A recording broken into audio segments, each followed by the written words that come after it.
this video we are going to learn about nobody, somebody, someone, everything and everybody. Right? जो कि हमारे subject की जगह पे ये यूज होते हैं. अब ये होते क्या हैं, ये हमेशा ध्यान रखना, ये हमेशा सिंगुलर में काउंट होते हैं.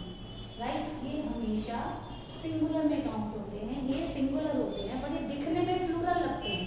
इसीलिए बहुत बार क्या होता है कि हम इसमें कंफ्यूज हो जाते हैं कि ये दिख तो प्लूरल में पर वो सिंगुलर की जगह पे यूज हो रहे हैं, हेल्पिंग वर्ब सिंगुलर वाली यूज हो रही है, क्योंकि दिखने में प्लूरल ही लगते हैं. जैसे कि एवरीबॉडी यानी कि सभी की बात हो रही है, एवरीथिंग सब कुछ की बात हो रही है, समबडी आ गया, सम आ गया, तो ये भी हमारा प्लूरल में होगा. वो दिखता है कि वो प्लूरल है, बट एग्जैक्टली होता है क्या है कि वो सिंगुलर में काउंट होता है. तो ध्यान में रखना, nobody, somebody, someone, everything and everybody हमारे सिंगुलर होते हैं. नोबडी का मतलब होता है कोई नहीं एंड किसी में नहीं. समबडी का मतलब होता है कोई या किसी, एंड समवन का मतलब होता है कोई, एंड एवरीथिंग मींस सब कुछ, एंड एवरीबॉडी मतलब सभी. नाउ अब उनको एग्जाम्पल के थ्रू समझ लेते हैं कि हम इनको किस तरह से हमको इनको यूज करना है.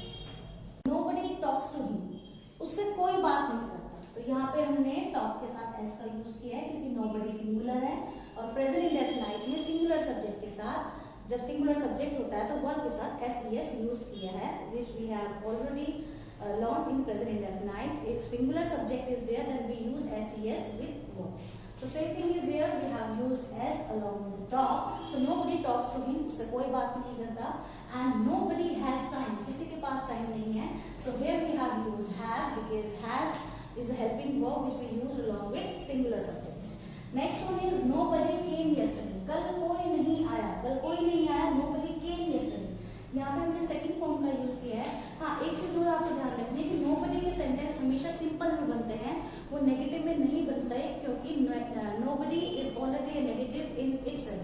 सो we don't need to use negative helping verb, whether is present, past, future, whatever the situation, we do not have to use helping verb in a negative form because nobody is already a negative.